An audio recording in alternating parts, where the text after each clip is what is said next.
And welcome everybody back to On a Heater. I'm your host, Ben Martinez. Had a fantastic week last week. Went 5-1 against the spread. I'm now 4-0 with all my loves. And before we start and give you the picks that are going to win you lots of money in Vegas this week. I already have my bets down. Just came back from Vegas. I'm looking to turn my 5-1 winnings into even more money. So get ready, we're about to start, and here we go. So before we start, please like this channel the way that I like being 5-1 last week, the way I like being 4-0 with my number one picks. Please share this channel with your friends so you can win money, so they can win money, so we can all win money. Share the way that Kirk Cousins loves sharing that football with Adam Thielen and his other wide receiver Jefferson. And if you can, please subscribe and smash your thumb against that bell button the way that Derrick Henry loves to smash through defensive linemen on his way to scoring touchdowns. Drive starts at the 1 and looking for a little breathing room, and they get that and plenty more. Derrick Henry still going. Stays in bounds. He might go 99 yards for the touchdown. So thank you again. Once again, my name is Ben Martinez. Welcome to my channel On a Heater. And here we go. Quick recap of what happened last week. So like I told you before, I'm going to keep saying it, and I'm smiling because I went 5-1 last week. And the game I lost I lost on that over between Tennessee and Cleveland. Well, whatever. That took the under. They went over, and Cleveland was just a juggernaut last week. Props to them. I'll take that L. But I won my meh game, taking the Rams -2. I won my Bills game, taking the Bills +1 against San Francisco. Man, I told you guys to try to put a little juice, little money on that even money line with the Jets against the Raiders, and well, we lost on, we all saw how that lost, and I'm glad that coach got fired, even though I hate people losing their jobs. But well, how do you blitz on that? But anyways, so Jets still covered. I had them at +9.5 because I got it really early. Love that line. Love that line from the beginning. Also had the Packers -7.5, and though they gave me a scare at the end against Philadelphia, they were able to clutch that win, give me my 4th win. And on Tuesday night, my absolute favorite, game that I had was the Ravens -7.5. I even had a little banter back and forth with one of the guys on the comment section in the YouTube channel. Please share with me what you guys think as well. And I told him, put your money on the Ravens. I had him at 7.5. He said, oh, I could get him at 8.5. And then he waited a little longer. Oh, I'm going to get him at 9.5. But user, I told you, brother, we're going to get that money. I told you it was going to be a double-digit win. And sure enough, the Ravens smashed the Cowboys. So 5-1. And here we go with my next picks. I'm going to give you my mess, my likes, my loves, all in the same order. And hopefully I went 4-2 2 weeks ago. I went 5-1 last week. Hey, I'm going 6-0 this week, baby. Okay, so here we go. My first one's just it's a right game. I liked it a little bit more this week when the line first came out. And though the line really didn't change, I was kind of just watching players, which ones were going to come back, which ones were hurt. Then monitoring the COVID situation with Carolina. At first, I was going to have Denver really high on probably my like list, maybe not really my love, but with the COVID stuff that's going on, I think that's really going to hurt Carolina. So my meh pick is going to be Denver +3.5. I got them at 3.5. Don't remember what the line is exactly right now, but I got it early enough to get it at 3.5. And on top of that, this is going to be my first game in a 6-game parlay with everything that I got. Because I'm telling you, went 3-3 2 weeks ago, went 4-2 2 weeks. Went 4-2 3 weeks ago, went 5-1 last week, and now I'm going 6-0. 6-0 this week, I'm telling you. So starting off, my meh is gonna be Denver. And though I'm not a big fan of the offense of Denver, their defense has been playing a lot better, and I think they're gonna be able to run the ball pretty good down the Panthers' throat this week. On top of that as well, Denver's gonna be without McCaffrey, who just was announced today as not playing. I already kind of expected he wasn't, so that's why I was able to put that pick down early. That line is probably gonna shoot down a little more towards Carolina's favor now that news is out. And on top of that, though it hasn't been announced yet, they might be without DJ Moore, who hasn't been taken off the COVID list yet. Carolina came up with this list earlier today, and they took off 3 players, but Moore was not on there. So kind of monitoring down as well. If I had to take a guess, I think he is going to play. So hopefully that line stays about 3.5 for you to jump on and get it. Denver's coming off a pretty impressive game, played a pretty impressive game against Kansas City last week in Kansas City. And again, this is another reason why it's kind of a meh game for me. I really don't like taking teams on back-to-back weeks. But Denver kind of had a bye a couple weeks ago when they had that whole quarterback thing, and a lot of those players didn't really play in Denver and whatnot against the Saints. And I think that's why they kind of had a strong showing against Kansas City last week, even though I stayed away from that game. And on top of that, too, going against Carolina, who obviously isn't anywhere close to what Kansas City is, I think Denver's going to have a pretty good game. Nick Fangio's a really good coach for them and usually sets them up in a good position to win. And Carolina's just dealing with a lot of injuries, a lot of the COVID stuff going on. Who knows what else is going to happen in that game? Outbreak-wise, a lot of them haven't been practicing this week, and I think Denver's pretty focused, even though they really don't have that much of a playoff shot to go. But a lot of those players are playing for their jobs because a lot of them are pretty old, pretty up there already. So I think they're going to show out against Carolina this week. They may not win. Carolina may get the win, but 3.5 just puts you right at that number where if they kick that game-winning field goal against you, you're not going to feel bad because hey, you got the point. You got the 0.5 right there to put you over, give you the W. So like Denver this week. Denver's healing up pretty well. Don't really like them all that well, enough to put them into my like section, but they're just a meh. There's a game that I just need to put on that extra string parlay to kind of put me over the top. I like that game. Last week, my meh game was the Rams, and they won. So don't look bad. Don't look down against my meh game this week because that Rams game, but I believe they were also an underdog as well. No, they were the favorite. Sorry, they were the favorite. But Denver plus 3.5. Meh. It's gonna be a good one. Throw it in your parlay. I also bet it a single. I'm not gonna take a money line because I like having that 3. I like having that 3.5 there. Okay. So here we go. Next game coming up. And to give you my 2 likes this week. 2 likes, almost loves on both of them. Almost loves, but I like them both.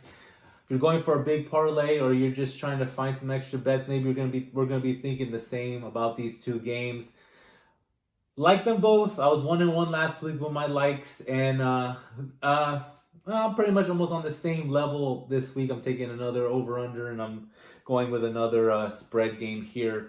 So first one I have is I'm taking the over in the Vikings and the Bucks, and this is why I like this game. Both teams. Defenses are kind of banged up. Bucks are coming off a bye, yes, but they will be without cornerback Jamal Dean this week, and you gotta have all your cornerbacks this week, especially going against a Vikings team who's just absolutely dominated the air the last couple of games with Jefferson and Thielen, and Kirk Cousins has actually been playing pretty well the last couple of games, surprisingly after his very slow start. I don't know if it was just the lack of a training camp or not, but Kirk Cousins has actually been showing out the last couple weeks. And I've had a couple big scoring games, scoring 27, 28, 28, 34, and 28 in 5 of the last 6 games. So that points to me over there. And yes, you're going to say, that, well, the Buccaneers have a really good defense. Their defensive line usually gets a lot of pressure on quarterbacks and whatnot. But if you go back into the stats, you could actually see that Kirk Cousins is actually ranked the highest this year as quarterback playing against blitzes. And I think that has a credit to an offensive line that's kind of underrated. And on top of that, having the little dink and dunks down to Cooks and just having those 2 great wide receivers of his. So I don't think the pressure of the Bucs is really going to get to him that well. And on top of that, they've been scoring a lot of points the last couple of games. They go over to Tampa Bay this week, and Tampa Bay's coming off of a bye, so they're gonna be strong. They're gonna be rested, and they're gonna be looking to prove some more points to teams, and especially a lot of the analysts out there doubting Brady. So I look for them to actually get up into the almost high 30s here as well. And they've actually been showing out. I think they have two 40-point games this year so far. And I'm hoping that they get that third 40-point game this year or this week against a Vikings team that's pretty banged up as well. And Eric Kendricks is going to be out at linebacker for them. So that's going to give a lot of open middle shots to the two tight ends in Brait and Gronk. So I believe that those two are going to be pretty good plays for maybe even some DraftKings games, or even if you're just going to look for prop bets to play. I really like Gronk this week on the prop bets just because that open middle is going to be pretty open for him. On top of that, too, when you look at what Minnesota's defensive line is going to try to do to Brady, that offensive line of Tampa Bay is pretty good, and I don't think they're going to be able to touch him. You give Brady a lot of time, as you can go back and look. The teams that the Buccaneers have lost to are teams that get pressure on Brady, and the Vikings have been one of the worst teams this year at getting pressure on the quarterbacks. They have losses to the Cowboys and other teams that have just awful depleted offensive lines, and they just cannot get pressure on those quarterbacks. So I look forward to watching this game because I'm pretty sure it's going to be a high explosive, big, high scoring game. 52 is not enough. When I saw that line, I jumped on it right away. I really thought this line was going to be closer to about 56 to 57. The fact that it was 52 just shows that I think Vegas got this line wrong. So big play. I like this game. Almost love it to a certain degree, but obviously you'll see in a little bit why I love those three games coming up even more. So Tampa Bay, Minnesota, over. And for my next I like Kansas City getting 7 against Miami. Miami, I believe, is a very overrated team to a certain degree. And Kansas City, yes, they're one of the most high-powered offensive teams on there. And you may go, well, yeah, Miami's been one of the best defenses. They have two standout cornerbacks, blah, blah, blah, whatnot. They ran all over that Tampa Bay. They threw all over that Tampa Bay defense. They threw all over that cover 2 defense that they try to run against them. And Miami is one of the better zone matchup defenses out there. And that usually gives Mahomes fits, but I just can't see them doing that this year or this week. And on top of that, too, Miami's offense has been pretty bad. They haven't been able to do much. They had a good second half last week, but on top of that, Tua hasn't been really the standout quarterback the way that Herbert or even the way that Joe Burrow before he got hurt was. And there's a lot to be desired there to see exactly what he's going to become. And going against the Kansas City defense that's actually pretty underrated to a certain degree. And I believe like Justin Houston's going to get after him. The offensive line of Miami is kind of banged up to a certain degree. But on top of that, when you really go back and look at teams that get after Mahomes, the Ravens, how they put that blitz down and really didn't touch them. Mahomes has been averaging almost 9 yards a game throwing when teams blitz. And Miami loves to bring that zone blitz. So it's kind of going to be a good matchup. The reason why I don't love this game is because that does kind of scare me to a certain degree. I'm kind of wondering what's going to happen, but the reason why it's not in the portion of it is because Mahomes is the best quarterback in the league right now. Quite honestly, and one of the best that I've ever seen play. So though that zone does give him fits, I know that Andy Reid's going to come up with some kind of scheme to get them out of that, to get them out of that problem that they might have. Clyde Edwards-Helaire should be back. I know he probably maybe messed some of you guys up in your fantasy leagues last week, but he should be back, looking strong, was practicing well today. Le'Veon Bell, I just don't think could cut it for them, and they really need CEH back in that backfield, not only to pick up blitzes, but also to run the ball so that Mahomes could launch that, with that rocket launcher, launch the ball all the way down the hill. and hit his tight end Kelsey for some touchdowns this week. So I like Kansas City -7. Almost a love, quite not a meh. Right there in the like section. Bet it. It's going to be a good game to take. And to start my love section, I'm going to give you my first one.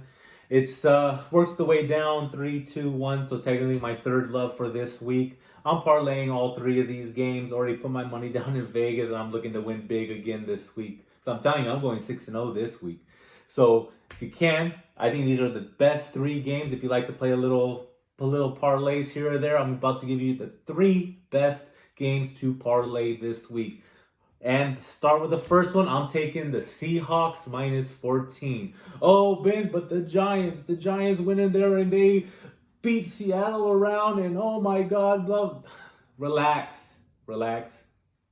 Looking by them, Seattle that was just one of those letdown games. The one where the coach just throws the film away after the game is over, tells everybody, don't worry about it. We already know we're better than that team we played against this week. Run a couple laps because you guys suck this week, and we'll move on. It's just one of those games where everybody's had this bad game. If you go back in the history of all time of sports, there's always that just one upset game that just came out of nowhere and surprised everyone and whatever.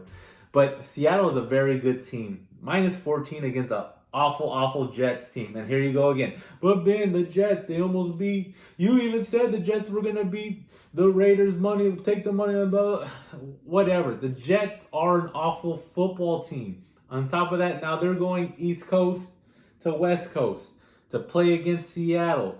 The Jets just got demoralized on that last play of the game last week against the Raiders where they gave up that Hail Mary. Jets coming. Carr put some air under it. Wide open his legs for the touchdown. They got rid of that coach, that defensive coach, the moment it probably happened. But on top of that, look, Seattle is a very good football team. They normally protect Russell Wilson very well, and their 2 wide receivers are outstanding. DK Metcalf and Tyler Lockett are 2 of the best that do it right now. And on top of that, too, Pete Carroll is going to run up the score on this Jets team if he gets the chance to. He needs to prove a point. He needs to tell the Rams. He needs to tell the 49ers. He needs to tell Arizona and everybody else in that NFC team, we are not a team to be trifled with. And they're going to come out. They're going to show out against the worst team in the NFL, who is pretty much tanking to go 0-16 because they want that star quarterback from Clemson. So I'm telling you, they already have seen the result of the Rams game yesterday against the Patriots. Now they have one up. They have to start climbing up to overtake that lead back in the NFC West. On top of that, the Jets are probably going to be down their two of their 3 wide receivers with Mims out and possibly Crowder out this week.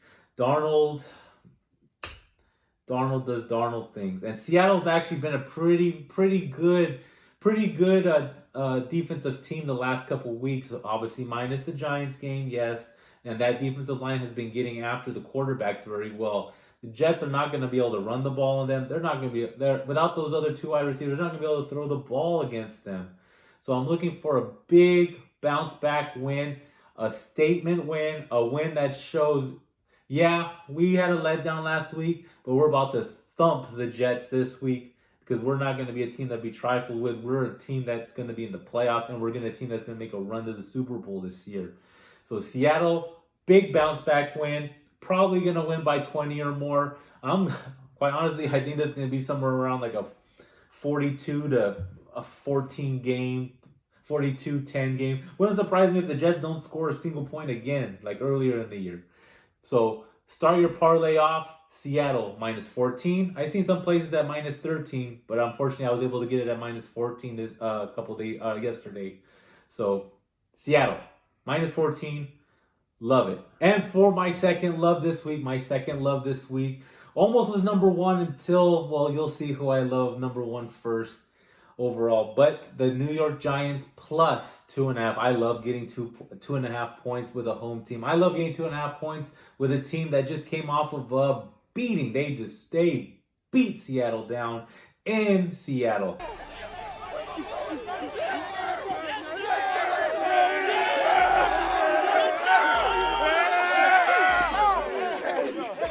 And on top of that, they're playing against a team that's on a 3-game losing streak right now, the Arizona Cardinals, coming off of just 3 awful losses. Top of that, now they have to get on a bird literally and fly over to New York and play against the Giants this week. And that's a very difficult thing to do right now, especially when you're a team that's really beat up and broken. A lot of injuries on the Cardinals' defensive side, which is going to definitely benefit what the Giants are planning on doing this week. And on top of that, their star cornerback, Kyle Murray, has been pretty beat up and pretty broken the last couple of weeks. He's had a shoulder injury that's sort of been compared to what Christian McCaffrey is going through right now. And he hasn't played the last 3 weeks with that shoulder injury. So I can just imagine, I cannot go with anything Cardinals right now until Murray comes out and shows out again. And he probably won't the rest of this year. So I'm definitely high on the Giants this week at +2.5. And here's some more reasons why as well. Giants defensive line is very good. If you watched that game last week, they were getting all over Russell Wilson. The Giants bring late pressure and he's going to get sacked back at the 27-yard line. Leonard Williams got in there. A lot of sacks. And I can just imagine what's going to happen this week. Russell Wilson's also a very mobile quarterback. Maybe not as mobile as Murray is. But his offensive line is definitely better than Murray's. And Murray can't run right now. Worst defensive line. That defensive line is going to eat them up. And on top of that, Blake Martinez, though he was banged up last week, is looking to be on the healthy trend this week. The Giants are right behind the Washington Football Club for that last playoff spot in the NFC loser division. Pretty much all of them have losing records. But the Giants have been playing very well the last couple weeks, and it looks like they want it. They get back General Jones this week, who, yes, is questionable right now, but I'm pretty sure with the playoffs on the line, he's getting back as soon as he can, and he's going to be ready to play this week. On top of that, New York's cornerback James Bradbury is going to be covering D-Hop this week. And you all saw what he did to those wide receivers, those excellent wide receivers of Seattle, where DK Metcalf and Tyler Lockett have been running all over people this year. So on top of that, with the coast-to-coast trip, on top of that, New York Giants really needing this win to keep up with the Washington Football Club in the last playoff spot, and pretty much the only playoff spot coming out of the NFC East. All the injuries, all the travel, Giants are getting healthy. Giants look healthy. Give me the New York Giants +2.5. And quite honestly, I think they're going to win this game outright. I took the 2.5 just to be safe when I put my bet down a couple days ago or yesterday. But you can do what you want. Be safe if you want. If you're trying to win extra money, go NYG money line. And for my absolute love, my number one love, I'm 4-0. 4-0 with my loves, and I'm looking to go 5-0 this week. And this one will put me there. Buffalo -1.5. Now I know what you're saying. Oh, Ben, you're overreacting. The Steelers just had a bad game. They underestimated the Washington football team. Blah, blah, blah. No. This is why the Bills will beat the Steelers. And quite honestly, they're going to beat them more than 1.5. They're probably going to beat them almost by a touchdown in this game. I'm promising you this one. They're going to win by at least a touchdown, and this is why. Steelers, old team, old Big Ben, old offensive line. They are beat up. And on top of that, this is going to be their third game in 11 days. 11 days, 3 games, 11 days, old team. Haven't had a bye since week 4 because of all the COVID stuff that happened back in the beginning of this season. 3 games, 11 days. On top of that, Pittsburgh cannot stop the run. And yeah, the Bills don't have the best running game. Yes, Singletary and Moss are not the best running backs. They're good, they're decent, but their best running back is Josh Allen, who scores touchdowns running. Probably one of the best ones behind Lamar Jackson at this point. And well, Kyler Murray's, I talked about him earlier. He's all banged up too. Josh Allen's one of the best running quarterbacks out there. And on top of that, too, Pittsburgh is hurt on the defensive side. They're going to be without Joe Hayden. They're going to be out with linebacker Robert Spielman. 2 great defenders. And you cannot lose Joe Hayden in this game with those wide receivers that Buffalo has. Cole Beasley and the new wide receiver Gabriel and their star Stefan Diggs are going to have a field day in that backfield, and Josh Allen is going to be bombing the ball all over the place, and they're going to destroy the Steelers team. On top of that, Buffalo is not the best run stopping defensive team in the NFL. They're really not even mid-tier. But Pittsburgh can't run the ball. They can't. They haven't been able to do it with Connor. They haven't been able to do it with Snell. They haven't been able to do it with McFarland. They've been really bad at running the ball, and Buffalo does a great job with Josh Norman in the backfield, matching up against wide receivers. And yes, Pittsburgh does have a good set of wide receivers, but again, banged up again. Claypool is probably going to play in this game, but has been on the injury report all week. I'm telling you, Buffalo, home game, Sunday night, under the lights. Pittsburgh, yes, they lost last week, but this is not their bounce back game. Top of that, the Bills have 3 losses that are pretty questionable. Yeah, Kansas City's really great. They lost to Kansas City. They had that whole mix-up before that loss against Tennessee where the game kept getting moved around and ended up being a Tuesday game. I think it was week 4 or 5, and that was whatever, fine. You could take that loss too. But they lost in that Hail Mary game against Arizona. I don't really count that one as a loss. Yes, they lost on the Hail Mary, but quite frankly, Josh Allen drove that team down, clutch drive, scored the touchdown, and just happened to give them a little bit too much time to get that Hail Mary touchdown that hardly ever happens. So, telling you, Buffalo, -1.5. That's my love this week. I'm going 5-0 after this one. I promise you. Make sure your money is on that one. And for my trap game. It's a trap! I almost didn't go with a trap game this week because a lot of the lines seem pretty good. But the one that I think is a trap game this week, and it's really hard for me to pick this one, is the Monday night game between Cleveland and the Ravens. The Browns and the Ravens. Browns +1.5 after those great wins is going to draw a lot of you guys to say, hey, I'm getting points. Baltimore, Cleveland has been absolutely killing it the last couple of games. Why am I going to be scared of Baltimore, who hasn't been playing all that well, had the COVID issues and whatnot?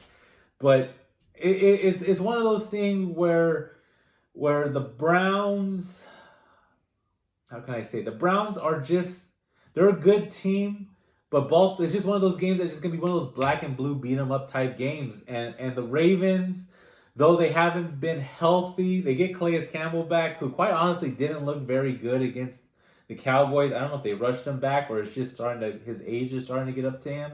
And Derek Wolfe, though he's a very good defensive lineman, has played great the last couple of years, especially when he was in Denver. Is not the same guy that he was when he was in Denver. And Baltimore loves to blitz. And if there's one thing that you should know about Cleveland, is the way you beat Cleveland is not giving Baker Mayfield any time, because he struggles against the blitzes. And if you go back to that week 1, even though it's so long ago, way back when, Cleveland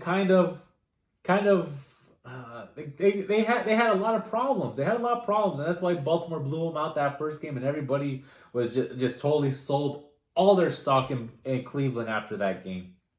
So it's one of those games where, yeah, you're going to be looking at it, oh man, I'm getting 1.5 points. I'm getting 2 points with Cleveland, and they've been playing great.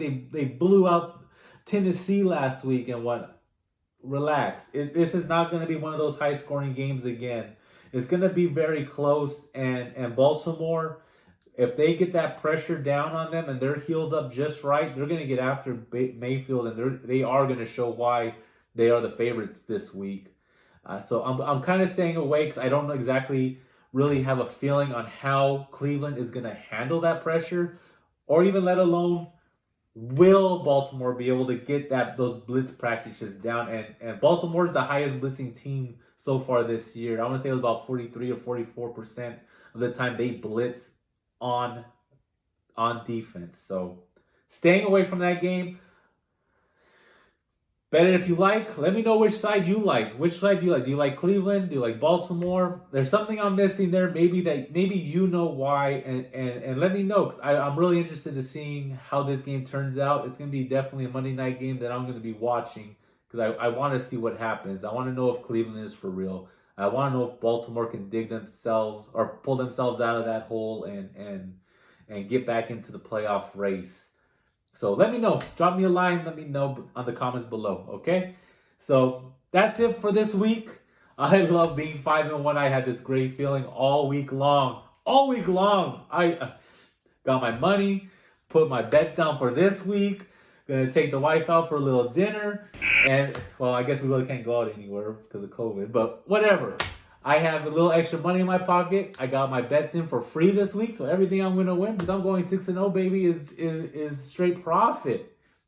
So thank you again. Please like, share, subscribe, and pound that bell for me so that you know every time this show comes up, you know who the winners are gonna be this coming week and the following weeks coming forth. Thank you guys again. My name is Ben Martinez. This has been On a Heater, and we're on fire, baby. We're on fire.